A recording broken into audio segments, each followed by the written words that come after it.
Hai guys, beberapa hari yang lalu saya posting di YouTube bahwa kalian bisa bertanya kalau ada sesuatu yang kalian ingin tahu tentang saya, dan semua pertanyaan-pertanyaan ini akan dijawab ketika channel saya mencapai 50.000 subscribers. Dan itu benar terjadi. Saya heran, saya sangat-sangat berterima kasih karena saya ingat pada bulan Februari atau Maret, artinya setengah tahun yang lalu, waktu kalian baru mulai berkomentar salah satu video saya yang pertama, itu saya pikir oke, bagus, mungkin nanti ada 1.000 atau 2.000 subscribers, tapi kalau ada orang yang pada saat itu bilang kepada saya bahwa setengah tahun kemudian saya akan punya 50.000 subscribers, saya pasti tidak akan percaya. Jadi saya heran dan saya sangat berterima kasih dan saya sangat-sangat bahagia. Dan oleh karena itu hari ini kita akan menjawab pertanyaan-pertanyaan kalian. Dan video ini pasti sangat panjang, jadi kita langsung mulai. Oke, banyak dari kalian bertanya tentang pertanyaan-pertanyaan yang sama, jadi itu mungkin yang saya akan jawab duluan. Setelah itu kita akan melihat satu persatu ya pertanyaan yang lebih unik. Tapi ya, banyak dari kalian bertanya kenapa saya cinta Indonesia atau kenapa saya memilih Indonesia.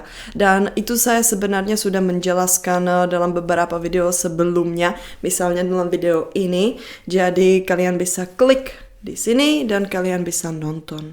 Di situ saya juga menjawab culture shock karena tadi ada satu orang yang bertanya tentang culture shock atau kejutan budaya, jadi itu juga ada di video tersebut. Dan kalian juga banyak bertanya kenapa saya tidak memilih negara lain yang hidup makmur di Eropa. Ya, itu karena bagi saya lebih penting kita benar-benar menikmati kehidupan dan kita benar-benar seperti hidup untuk 100%. Dan itu sesuatu yang saya tidak rasakan di Eropa. Saya tidak dapat itu di Eropa karena di sini ada terlalu banyak aturan yang sebenarnya masuk akal tapi tidak cocok untuk saya. Begitu. Buktinya video ini. Ya, kalian juga bisa menonton video ini. Apakah saya mau ke Indonesia lagi dan kapan? Ya, sebenarnya saya sangat ingin ke Indonesia, tapi saya belum bisa merencanakan apapun karena pandemi. Masih pandemi. Ya, kalau tidak ada COVID, saya pasti sudah pindah ke Indonesia pada saat ini. Ya. Apakah saya lebih suka tinggal di Ceko atau di Indonesia? Ya, di Indonesia. Dan saya pikir semua video-video saya yang saya pernah bikin yang merekam itu sudah membuktikan hal ini ya. Ya, saya lebih senang di Indonesia. Dan kenapa saya bisa bahasa Indonesia dan saya kuliah di mana? Ya, itu jawabannya ada juga di video ini guys. Jadi kalau ada yang mau bertanya tentang hal-hal yang biasa seperti ini, ya coba cari video-video saya yang saya sudah pernah merekam karena saya banyak menjawab banyak pertanyaan-pertanyaan ini sebelumnya. Oke, seberapakah cinta Anda kepada Indonesia? Apa yang kamu bikin nyaman di Indonesia? Oke. Serius ya. Saya sangat cinta Indonesia dan semua yang ada di sana, hampir semua sebenarnya bikin saya nyaman. Saya sudah pernah menjelaskan ini dalam video yang tadi yang saya tampilkan link di sini. Tapi ada juga video yang lain yang menurut saya membuktikan bahwa saya benar-benar sangat cinta Indonesia, dan itu video terima kasih Indonesia. Kalau kalian belum menonton video ini, klik di sana. Selain budaya, orang, pacar, teman, alam, makanan, apakah yang paling mendasar di lubuk hati untuk mencintai Indonesia? Ini susah dijelaskan.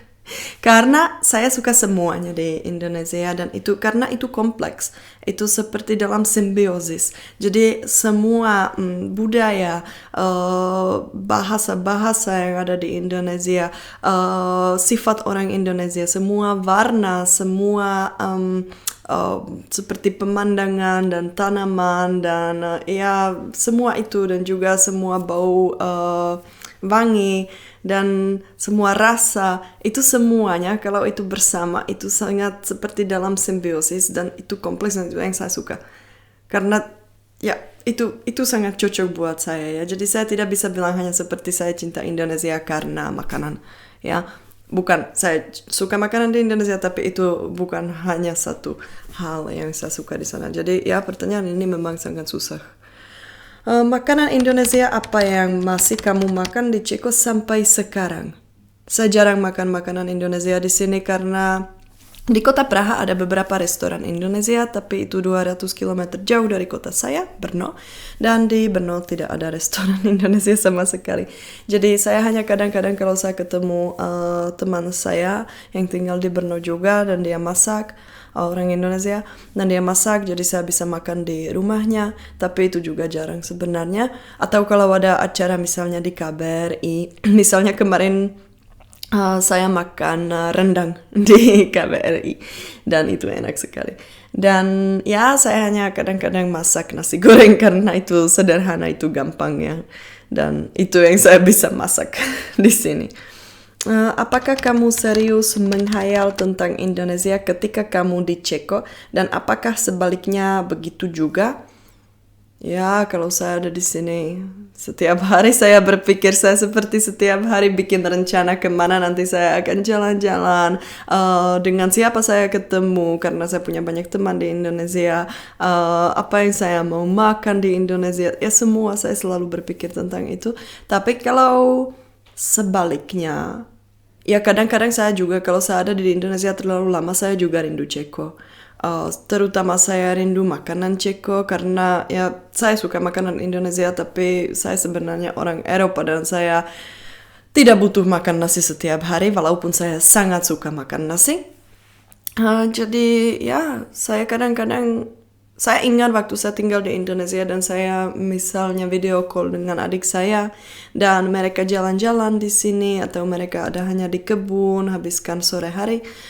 Saya kadang-kadang rindu suasana di Ceko, tapi terutama saya rindu keluarga saya, jadi saya berpikir tentang keluarga saya dan saya seperti menghayal habiskan waktu dengan keluarga saya. Ya. Kapan pertama kali mengenal Indonesia? Pertama kali saya tahu tentang Indonesia itu waktu di SD karena kami belajar tentang geografi. Tapi pertama kali saya mengenal Indonesia, benar-benar mengenal itu mungkin waktu saya mulai kuliah tentang Indonesia dan waktu saya habiskan 1 tahun di Bali, waktu saya kuliah di sana. Sebelum itu saya sudah 2 kali ke Indonesia, tapi saya tidak begitu paham tentang budaya dan semua. Jadi menurut saya kalau ada orang, misalnya saya ya pada tahun 2010, saya datang ke sana hanya untuk 1 bulan sebelum turis. Jadi kalau ada orang seperti itu, dia belum bisa tahu tentang Indonesia. Ya karena dia hanya menikmati jalan-jalan, tapi dia belum begitu mengenal negara itu. Oke, saya bertanya, jawab dengan jujur. Bagaimana menurut Anda tentang hukum syariah? Terima kasih.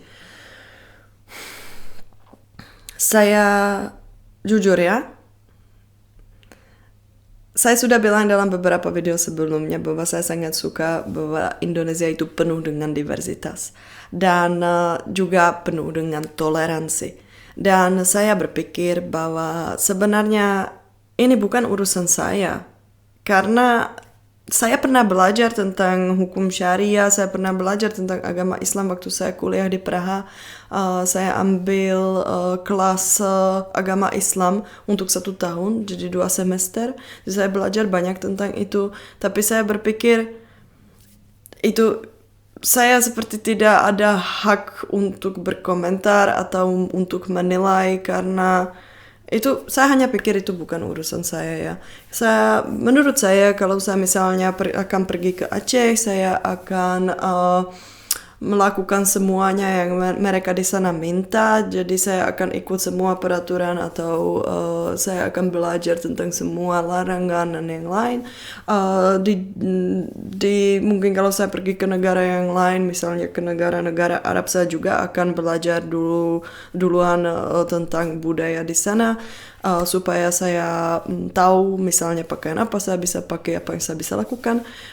Tapi menurut saya tidak perlu menjelaskan apa yang saya berpikir tentang itu, karena itu sama seperti kalau saya bertanya kepada kalian apa pendapat kalian tentang hukum Ceko. Ya. Oke.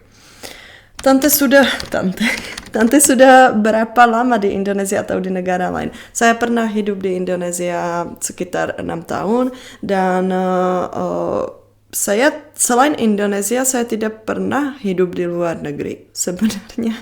Tapi saya pernah jalan-jalan ke beberapa negara lain. Saya pernah jalan-jalan untuk 3 minggu ke Australia, ke Darwin. Saya pernah pergi untuk 3 minggu ke Amerika Tengah, jadi negara Meksiko, Belize, dan Guatemala. Dan saya pernah ke beberapa negara di Eropa. Hal terliar yang ingin dilakukan di Indonesia. Saya pikir hal terliar. Saya belum berpikir begitu ya, tapi ya mungkin kalau bisa, tapi saya yakin saya tidak bisa. Tapi kalau bisa, saya ingin habiskan beberapa minggu dengan suku pedalaman di Papua. Saya ingin tinggal di sana bersama mereka dengan cara mereka tinggal di sana. Tapi menurut saya ini tidak pernah akan terjadi karena banyak alasannya. Tapi tidak. Tapi kalau saya bisa, pasti saya mau coba itu dan belajar banyak tentang budaya mereka. Dan makanan favorit di Indonesia, rendang. Itu nomor 1. Soto Betawi. Sate ayam. Saya tidak begitu suka sate kambing, tapi sate ayam itu saya suka. Ya. Seberapa banyaknya kamu mempromosikan Indonesia di negaramu? Terima kasih Nona, salam NKRI. Sekarang karena pandemi, jadi saya tidak lakukan hampir apapun ya. Tapi sebelum pandemi saya sebenarnya agak aktif karena saya sering bikin itu seminar-seminar tentang Indonesia atau presentasi. Jadi saya bercerita tentang satu pulau atau tentang ya biasanya tentang Bali dan Lombok atau tentang NTT ya. Tapi jadi ada beberapa presentasi. Saya selalu hadir kalau ada acara di KBRI. Saya pernah punya itu pameran foto-foto dari Indonesia di sini, dan saya menulis website dalam bahasa Ceko. Jadi di sana ada sekitar ya hampir 300 artikel tentang Indonesia, tentang budaya, tempat wisata, kehidupan di Indonesia dan yang lain. Tempat paling favorit di Jawa khususnya dan di Indonesia umumnya daerah mana dan apa pendapatnya? Terima kasih. Oke. Tempat yang saya paling suka di Jawa itu Dieng. Ya. Dan tempat atau wilayah daerah yang saya paling suka di Indonesia, kalian sudah tahu itu NTT, terutama Pulau Sumba. Saya ingin tahu, Kak Nicholas suka dengan musik atau lagu dari Indonesia? Kalau suka, favoritnya siapa? Saya paling suka Iwan Fals, Judika. Saya sangat suka Judika. Dan Chrisye. Ya, tapi selain itu saya juga suka Anji, saya suka Kus Plus, dan saya suka Armada dan ya banyak lagu dari penyanyi yang lain, dan saya juga sangat-sangat suka lagu-lagu daerah. Ya. Apakah Anda membuat konten tentang Indonesia di YouTube karena hanya untuk mendulang subscriber dari Indonesia atau karena memang benar cinta dengan Indonesia?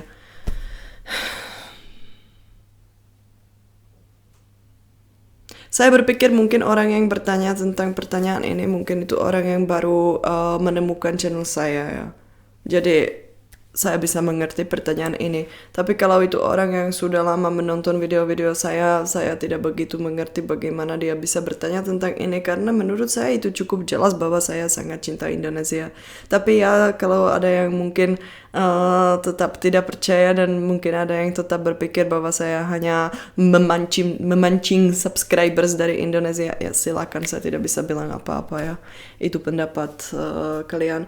Tapi ya yang saya tadi sudah bilang bahwa selama 11 tahun saya berfokus hanya Indonesia. Semua yang saya lakukan itu terkait dengan Indonesia.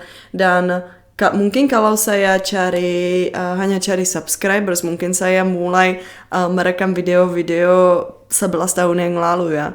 Tapi saya baru mulai tahun ini setelah 11 tahun saya sudah belajar tentang Indonesia, sudah hidup di Indonesia. Itu. Apakah alasan Nicholas memilih pangsa pasar orang Indonesia sebagai target channel YouTube-nya? Ya sebenarnya pada awalnya itu setengah tahun yang lalu saya ada di Ceko kan. Saya sekarang tidak bisa kembali ke Indonesia karena pandemi, kalian sudah tahu tentang itu. Jadi saya ada di sini, saya sedikit terpaksa tinggal di sini dan saya sangat rindu Indonesia. Dan saya berpikir karena saya bisa telepon dengan teman-teman atau dengan pacar saya tentu saja, tapi itu seperti tidak cukup untuk saya kalau tentang rindu Indonesia karena saya ingin belajar tentang budaya. Saya tidak bisa jalan-jalan, jadi saya berpikir saya bisa belajar tentang budaya dengan cara yang lain. Dan makanya saya mau coba merekam beberapa video, masukkan video itu ke YouTube, dan saya berpikir kalau ada orang yang suka dan saya membaca semua komentar, saya bisa belajar tentang budaya kalian. Jadi ya itu alasan yang pertama. Saya setengah tahun yang lalu saya hanya mau mendekati Indonesia. Walaupun saya ada di Ceko, tapi saya benar sangat heran ini channel saya mulai agak populer dan sekarang saya juga berpikir saya bukan hanya mau bercerita tentang Indonesia, tapi saya juga mau kalian belajar sedikit tentang negara saya ya, karena kalian tahu negara saya sangat kecil, negara Ceko, dan tidak ada banyak orang yang benar-benar tahu tentang negara saya di Indonesia. Jadi ya saya juga mau mempromosikan Republik Ceko. Jadi menurut saya itu masuk akal kenapa saya pakai bahasa Indonesia dalam video-video saya dan kenapa saya seperti memilih pangsa pasar orang Indonesia sebagai target channel YouTube saya. Hai Niko, semoga kamu selalu sehat dan terima kasih sudah mencintai Indonesia. Saya tertarik ketika ayah kamu dan kamu yang berkomentar anak muda di sini, di Ceko, bahkan tidak tahu presiden pertamanya dan tidak melakukan apapun pada hari kemerdekaan Republik Ceko. Hal ini disampaikan pada saat mereaksi video Wonderland Indonesia. Pertanyaannya, apakah hal tersebut terjadi juga di semua negara-negara Eropa? Jika ya, kenapa sampai seperti itu? Ini sangat susah. Saya tahu Bapak saya berbicara seperti ini di video reaksi kami. Dan saya sebenarnya setuju dengan Bapak saya, tapi saya juga pikir saya tidak mau kalian berpikir buruk tentang negara saya ya. Tapi ya sebenarnya kami di sini tidak terlalu nasionalis, bukan seperti kalian. Saya tidak tahu tentang negara-negara lain di Eropa, tapi saya pikir itu mungkin mirip dengan Ceko, karena kalian jauh lebih nasionalis. Dan setahu saya orang Amerika misalnya juga sangat nasionalis ya, tapi kalau orang Eropa mungkin tidak begitu. Dan sebenarnya menurut saya anak-anak di Ceko tahu siapa nama presiden pertama di Ceko, tapi mereka tidak akan begitu tertarik kalau misalnya kalian menonton video dan di situ ada rekaman Pancasila yang ada suara Soekarno dan kalian langsung merinding dan kalian langsung merasa sangat bangga bahwa kalian orang Indonesia. Menurut saya kalau di Ceko, kalau ada orang Ceko, dan bukan anak tapi mungkin juga orang dewasa yang akan menonton video seperti ini di mana ada rekaman suara presiden pertama di Cekoslovakia waktu itu, mungkin dia akan nonton, dia akan tertarik, tapi dia tidak akan merinding sama seperti kalian. Ya, begitu. Kenapa ibunya nggak pernah ditampilkan? Selalu bapaknya saja. Sesekali tampil bertiga, Nicole, bapak dan ibu bicara tentang Indonesia dan Ceko. Orang tua saya bercerai. Dan walaupun sebenarnya tidak ada masalah, mereka masih berteman ya sampai sekarang. Walaupun mereka sudah bercerai beberapa tahun yang lalu.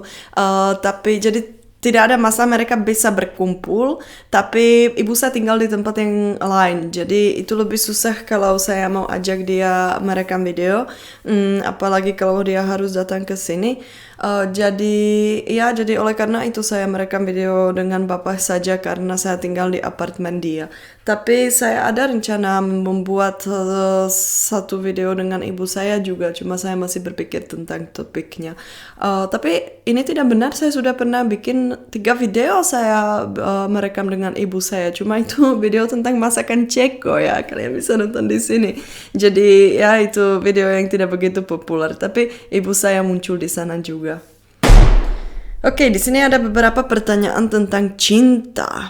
Jadi kalian sering bertanya apakah saya sudah punya pacar,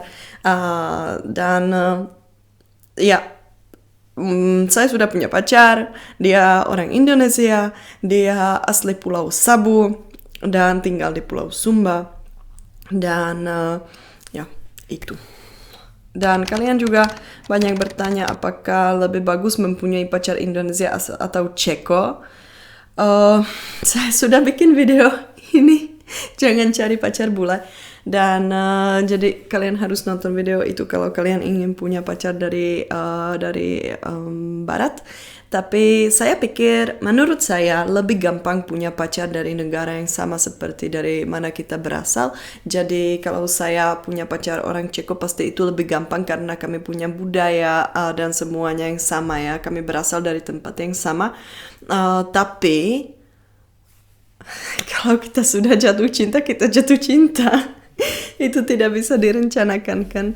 Jadi ya sebenarnya sedikit lebih susah berpacaran dengan orang Indonesia, tapi itu juga bisa. Cuma itu butuh sedikit kita harus sedikit berusaha untuk diskusi dan dua orang itu harus saling belajar tentang budaya. Supaya mereka paham kenapa orang itu bereaksi seperti ini dan kenapa dia seperti itu, bla bla bla. Tapi itu semua saya sudah jelaskan dalam video yang tadi. Ya, dan kalian juga bertanya bukan hanya apakah saya sudah punya pacar, tapi kalian juga bertanya siapa pacar saya sebenarnya, apakah kami mau menikah, kapan kami mau menikah, dan apakah ini lucu, apakah subscribernya diundang. Oke. Jadi saya tadi berbicara tentang ini dengan pacar saya karena kan ini hal yang pribadi, dan ini YouTube channel saya bukan YouTube channel dia. Jadi saya bertanya kepada dia apakah tidak apa-apa kalau saya tampilkan satu foto kami di sini dan kalau saya sedikit memperkenalkan dia di video ini, dan ternyata dia setuju ya. Tapi hanya sedikit, saya tidak akan berbicara tentang dia terlalu banyak karena saya berpikir mungkin nanti kalau saya sudah sampai di Indonesia mungkin saya bisa merekam video sama dia ya. Jadi karena kalian minta, saya akan tampilkan satu foto di sini. Jadi ini dia, asli Sabu, tinggal di Sumba. Dia namanya Aprison dan umurnya 39 tahun. Ini. Iya. Dan kapan kami mau nikah atau apakah kami mau nikah, ya ada rencana begitu, tapi karena pandemi sayangnya belum bisa. Dan apakah subscribernya diundang, saya sebenarnya tidak tahu saya harus jawab apa. Tapi kalau kalian punya channel YouTube dan kalian mau menikah, mungkin kalian juga tidak suka kalau ada orang yang hanya seperti subscriber yang kalian tidak begitu kenal yang datang ke sana kan. Ya, tapi saya juga tahu di Indonesia kalau ada orang yang menikah, lebih bagus kalau ada banyak tamu yang diundang, tapi kalau di Ceko itu biasanya acara yang sangat kecil yang hanya seperti untuk keluarga dan teman terdekat. Jadi di Ceko biasanya ada hanya sekitar 50 tamu, paling 100 tamu, tapi itu sudah acara yang besar sekali ya di sini. Jadi ya begitu. Dan dan ada juga beberapa pertanyaan yang lain. Pertanyaannya adalah, bagaimana perasaan Mbak Nicole kalau ada banyak pria yang gak kenal, tiba-tiba banyak yang minta ngajak nikah, ngajaknya di kolom komen ini. Oke. Ini sesuatu yang saya tidak pernah bisa paham, tidak pernah bisa mengerti. Bagaimana saya sudah dapat beberapa komentar seperti ini ya, tapi bagaimana kalian bisa bertanya seperti, kamu mau menikah dengan saya atau tidak? Saya bahkan tidak tahu itu siapa, tidak ada foto, tidak ada apapun, saya seperti tidak tahu apapun. Jadi ya, silakan kalian bebas, kalian bisa melamar saya di bawah video, tapi ya saya sudah punya pacar. Apalagi itu orang yang saya kenal, yang saya ketemu, yang saya tahu itu orang nyata. Ya, jadi ya. Boleh gak saya cinta kamu? Boleh. Tapi maaf, saya sudah punya pacar. Tapi boleh ya, silakan, itu bebas. Ya, saya tidak bisa melarang. Bagaimana rasanya mempunyai pacar orang Sabu? Sudah kemana saja di Pulau Sabu? Ya, apa yang saya bisa bilang ya? Kalau saya tidak suka, saya pasti tidak akan berpacaran dengan dia kan. Tapi saya seperti tidak begitu membedakan apakah dia orang Sabu atau orang dari pulau yang lain. Apalagi kami belum pernah pergi bersama ke Pulau Sabu karena dia tinggal di Sumba. Tapi saya pernah ke Sabu sebelum saya kenal sama dia, dan saya berkeliling pulau itu karena itu pulau kecil ya. Tapi saya sangat tertarik dengan budaya di sana. Dan kebetulan ini lucu karena saya ke Sabu dan setelah itu saya kembali ke Sumba, dan setelah 2 hari saya kembali dari Sabu, saya baru pertama kali ketemu dengan dia, dengan Aprison. Ya, jadi itu seperti nasib kan. Oke. Apa yang dilakukan Tante sebelum ke Indonesia? Sebelum saya ke Indonesia pertama kali, saya kuliah. Saya belajar, saya masih di SMP, SMK High School di Ceko. Dan setelah itu saya kuliah 1 tahun di Universitas di Ceko, tapi itu jurusan seperti perpustakaan dan itu saya tidak begitu suka. Apalagi karena kami harus belajar bahasa Latin dan bahasa Jerman di sana, dan saya tidak begitu suka belajar bahasa-bahasa itu. Jadi setelah beberapa bulan saya sudah selesai kuliah, saya bilang saya tidak mau kuliah di sana, dan saya pergi dengan paman saya pertama kali ke Indonesia untuk 1 bulan ya. Dan setelah itu saya baru mulai kuliah di Praha jurusan Indonesian Studies. Ya, jadi itu yang saya lakukan sebelumnya. Pernahkah terpikirkan untuk mendapat jodoh orang Indonesia? Sejujurnya dulu saya tidak pernah berpikir seperti itu ya. Tidak, saya dulu waktu saya ke Indonesia pertama atau kedua kali, bahkan waktu saya kuliah di sana selama 1 tahun, saya hanya berfokus jalan-jalan dan belajar, dan saya tidak berpikir tentang cari jodoh di sana karena saya juga berpikir saya masih muda. Jadi saya mau seperti menikmati kehidupan, saya mau bebas, saya mau jalan. Karena kalau kita sudah mulai berpacaran dengan seseorang, kita sedikit ada kaitan kan, itu seperti kita tidak bisa secara bebas jalan-jalan ke mana saja karena kita tidak mau terlepas dari pacar kita kan. Jadi saya waktu itu hanya berfokus jalan-jalan dan belajar. Mbak Nicole, apakah pernah punya cita-cita saat kecil pengen jadi apa? Coba ceritakan masa kecilnya di sana gimana sampai sekarang dewasa. Saya tidak akan cerita tentang kehidupan saya karena itu pasti sangat-sangat panjang nanti. Tapi cita-cita saya waktu saya kecil, pada awalnya saya mau menjadi Indiana Jones. Setelah itu, karena waktu saya umur 13 sampai 15 tahun, saya sangat tertarik dengan sejarah Egypt, Mesir. Jadi saya ingin menjadi ahli Egyptologi. Dan yang ketiga, waktu saya umur 15 sampai 20, saya ingin menjadi tentara. Cerita unik, misalnya cerita bahagia, malu-maluin, membanggakan, atau aneh masa kecil Kak Nicole yang selalu diingat sampai sekarang. Ini susah ya. Mungkin ada banyak cerita yang menarik, tapi cerita yang pertama yang saya langsung muncul di kepala saya itu waktu saya umur sekitar 10 tahun dan kami berlibur setiap akhir pekan di rumah nenek saya, adik saya, dan 2 sepupu saya. Mereka bertiga itu cowok, saya hanya 1 cewek ya, dan saya paling kakak. Jadi adik saya waktu itu saya umur 10 tahun, adik saya 6 tahun, dan 2 sepupu itu yang satu 5 tahun, dan yang lebih besar itu dia 2 tahun lebih muda dari saya. Jadi dia mungkin 8 tahun waktu itu ya.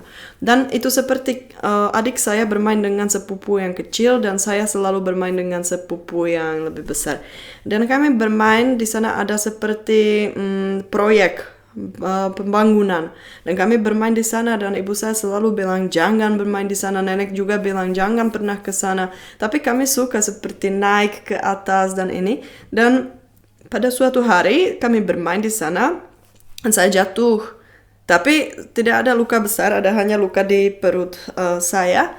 Dan itu sebenarnya tidak butuh dijahit ya. Itu hanya berdarah, tapi itu hanya luka kecil, tidak terlalu dalam dan tidak butuh dijahit. Tapi karena kami anak kecil, jadi sepupu saya langsung seperti, wah kamu butuh bantuan dan nenek tidak boleh tahu. Jadi kami lari ke kamar mandi. Saya buka baju di sana, saya hanya berdiri di tempat mandi itu dan saya siram tempat ini supaya itu tidak berdarah. Dan itu saya tidak tahu itu. Saya menganggap itu sangat drama waktu itu ya. Dan setelah itu sepupu saya dia bilang saya akan jadi dokter, saya akan membantu kamu. Dan dia lari ke kamar sebelah, ambil kotak pertolongan pertama. Dan dia ambil semua yang ada seperti desinfektan dan yang lain, dan dia ambil semuanya dan semuanya dia taruh di sana. Jadi dia mau mengobati saya dengan semua yang dia menemukan di sana. Ya, tentu saja itu sangat sakit. Itu semua perut saya semuanya merah dan itu waktu nenek saya lihat dia marah-marah. Ya tentu saja karena ini berbahaya, kita tidak boleh pakai terlalu banyak jenis desinfektan dan terlalu banyak seperti krim dan yang lain. Bahkan ada juga krim yang bukan untuk luka yang terbuka, ya yang seperti berdarah. Tapi sepupu saya pakai semuanya.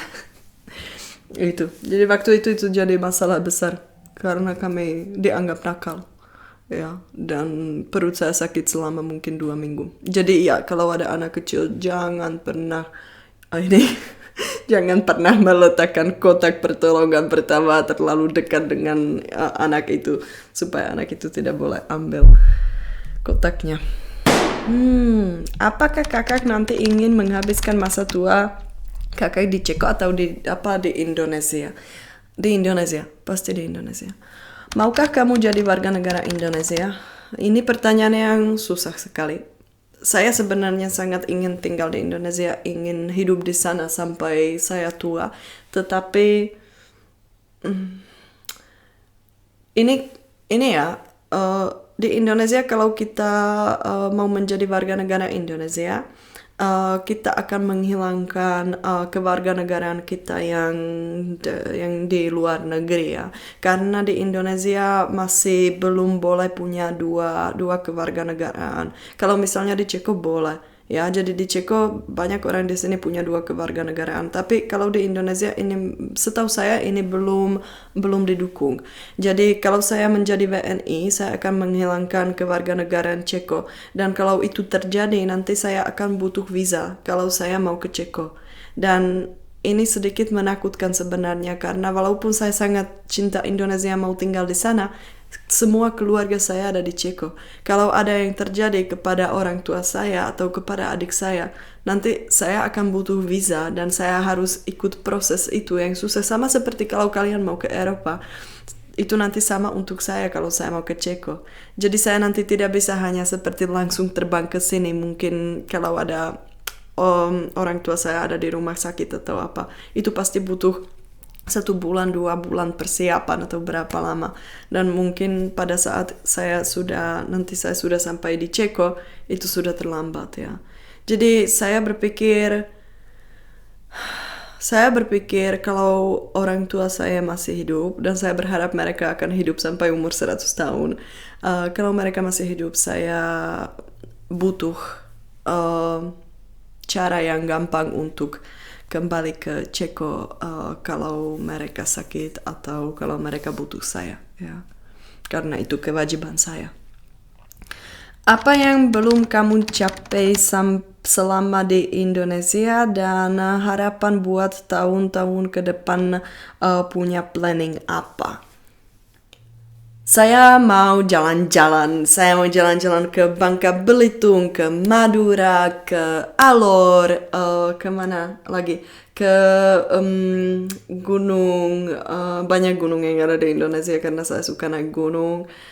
Saya juga sangat mau ke itu, Karimun Jawa, saya mau ke Aceh. Dan habis itu saya mau menikah dan saya mau punya bayi. Assalamualaikum Bu Nicole, seandainya ada dermawan yang mau backup Anda untuk kerja sosial, apa kerja sosial yang Anda pilih? Waalaikumsalam. Pasti saya ingin membantu anak-anak yang tanpa orang tua, yang menghilangkan orang tua, yang tidak punya keluarga. Jadi anak yang ada sendiri di dunia ini. Saya tidak tahu apapun tentang ini ya. Jadi saya tidak tahu di Indonesia itu biasanya bagaimana, atau ada yayasan seperti apa. Tapi saya pasti ingin berusaha mencari keluarga baru untuk anak-anak ini. Saya juga ingin mereka dapat pendidikan gratis, dan saya juga ingin mereka, seperti saya ingin mengajak mereka bermain atau mungkin ngetrip atau apa, supaya mereka bisa menikmati kehidupan, karena pasti sudah ada banyak yang menyedihkan dalam kehidupan mereka ya. Mau nanya, pengen punya anak berapa kalau sudah nikah, Mbak Nicola? Saya suka pertanyaan ini yang ada pengen punya anak berapa kalau sudah nikah. Karena kebanyakan teman di Ceko, kalau kalian belum tahu tentang hubungan orang Ceko, bagaimana cara mereka berpacaran, dan itu silakan nonton video ini. Tapi kebanyakan teman saya di Ceko, mereka sudah punya anak dan belum menikah. Jadi mungkin kalau saya bertanya secara ini kepada orang Ceko, dia akan sedikit bingung. Tapi saya paham karena saya sudah tahu tentang budaya dan di Indonesia. Jadi saya ini hanya seperti hal yang menarik ya. Ini sebenarnya ini komentar yang oke ya. Jadi saya ingin punya paling 2 anak saja. Dulu saya ingin punya 3. Tapi karena saya sekarang sudah umur 30 tahun dan belum tahu kapan saya bisa ketemu sama pacar saya, kapan bisa nikah ya, karena pandemi. Jadi saya berpikir mungkin 1 atau 2 anak saja, karena saya tidak mau punya anak kalau saya sudah umur 38 tahun ya. Saya tidak mau jadi ibu tua. Kang Nicholas lebih suka indoor atau outdoor? Alasannya 100% outdoor karena saya suka alam. Kalau Mbak Nicholas ada kesempatan pergi ini kata baru buat saya, tamasya ke bulan selama 4 bulan, agen perjalanannya cuma bisa menyiapkan 4 jenis makanan saja untuk bisa dimakan selama 4 bulan itu. 2 makanan Indonesia dan 2 makanan Ceko. Kira-kira makanan apa itu? Ini susah ya. Terima kasih atas pertanyaan ini karena itu unik sekali. Kalau yang dua makanan Indonesia itu pasti rendang dengan sambal hijau tapi dan soto Betawi karena itu yang saya suka dengan nasi putih. Dan kalau makanan Ceko mungkin roti dengan mentega saja. Dan yang kedua tapi roti yang bagus yang benar-benar roti Ceko. Saya tidak mau roti lain, roti Ceko. Dan yang kedua apa ya? Mungkin sekana. Sekana itu seperti rolade daging cincang yang dibakar dan atau dipanggang dan dengan kentang. Ya, itu. Apa pekerjaan Nicholas di Ceko? Saya di sini bekerja sekarang sebagai satpam karena saya masih kuliah dan ini pekerjaan sampingan saja. Nama Nicholas biasanya untuk mail. Apakah di kebiasaan negaranya menggunakannya untuk female juga? Dan bagaimana cara membedakannya kalau tidak melihat orangnya? Ini benar, Nicholas itu nama laki-laki ya. Tapi itu seperti nickname saya, itu hanya nama panggilan yang saya pernah dapat waktu saya kecil dari paman saya. Jadi tidak ada perempuan yang namanya Nicholas di Ceko ya, ini hanya nama panggilan. Tapi kalau nama-nama yang lain, misalnya Nicola itu untuk laki-laki dan juga untuk perempuan. Jadi kita tidak bisa membedakan itu kalau kita tidak melihat orangnya. Tapi kalau kalian tertarik dengan nama-nama di Ceko dan semua aturan dan variasi nama dan ini, saya sudah pernah bikin video tentang itu. Dan menurut saya itu penjelasan yang menarik, jadi nonton saja. Saya mau bertanya kenapa Nicholas cantik sekali, resepnya apa ya? Menurut saya tidak terlalu cantik, saya biasa saja. Tapi kalau resep untuk ini, kurang tidur, minum banyak kopi, merokok, jarang minum air. Itu saya tidak lakukan apa-apa. Nicholas sesuai siapanya Nicholas Saputra ya. Maaf bercanda, salam sehat buat Mbak Nicholas. Sering ada orang yang kalau saya memperkenalkan diri dia langsung bilang, wah Nicholas Saputra ya, sama saja. Jadi saya berpikir mungkin pada masa depan saya seharusnya ketemu sama Nicholas Saputra ya di Indonesia satu hari. Karena nama ini selalu muncul saat saya memperkenalkan diri kepada orang Indonesia. Apakah Nicola bisa berbahasa Rusia? Saya bukan orang Rusia. Itu yang saya mau kalian tahu karena itu sangat penting ya, karena bukan orang Rusia. Banyak penonton masih berpikir saya asli Rusia, tapi saya tidak begitu suka kalau ada orang yang bilang saya asli Rusia karena hubungan antara Ceko dan Rusia tidak begitu bagus ya. Jadi bukan tidak begitu bagus, tapi ya kalian tahu, kalian pernah ini ada kolonialisme di Indonesia, kalian ini dijajah oleh Belanda, dan di sini kami punya masa lalu seperti kami diokupasi oleh Rusia ya. Dan itu tidak terlalu lama. Seperti itu hanya beberapa puluhan tahun yang lalu ya. Jadi ya, tapi kalau hanya tentang bahasa Rusia, saya sebenarnya pernah belajar bahasa Rusia selama 2 tahun, tapi karena saya tidak begitu tertarik dan saya juga dengan bahasa itu, dan saya juga seperti tidak ada niat untuk belajar karena saya tidak mau ke Rusia, jadi saya sudah lupa semuanya. Ya, saya masih ingat mungkin yang itu. 1, 2, 3, 4, 5. Tidak, saya sudah lupa. Saya bahkan lupa hitung. Apakah Anda bau badan? Ini pertanyaan apa sebenarnya ya? Ini, apakah kamu yang bertanya pertanyaan ini? Apakah kamu sendiri ingin dapat pertanyaan seperti ini? Ya, karena menurut saya itu sangat tidak sopan. Tapi ya oke, ada emoji yang tertawa, jadi pasti itu hanya seperti bercanda. Tapi oke, jawabannya singkat ya. Di sini ada 4 musim. Dan musim panasnya itu tidak terlalu panas seperti di Indonesia. Kalian di sana punya 2 musim saja. Dan selalu panas. Ya. Di sini udaranya lebih kering. Jadi itu saja yang saya bisa katakan ya. Kalian pasti sudah tahu siapa yang butuh lebih sering mandi dan siapa yang bisa lebih cepat bau. Apa yang paling Anda benci dalam hidupmu?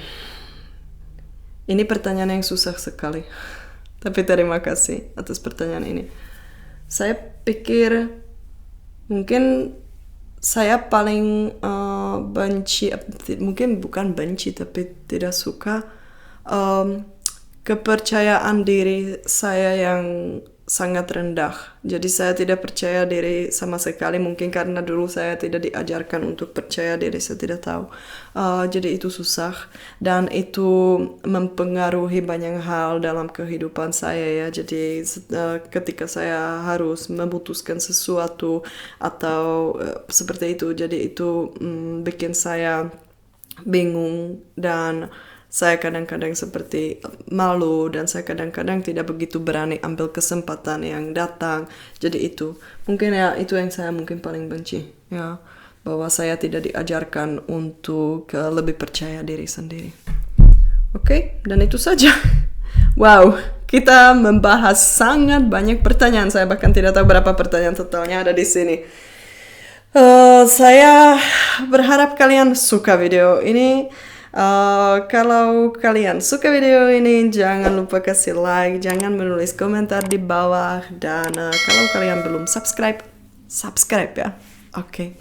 Terima kasih kalian sudah menonton video ini. Saya berharap kalian puas dengan jawaban-jawaban saya. Kalian sudah tahu lebih banyak sekarang tentang saya, dan sampai ketemu di video berikutnya. Dadah.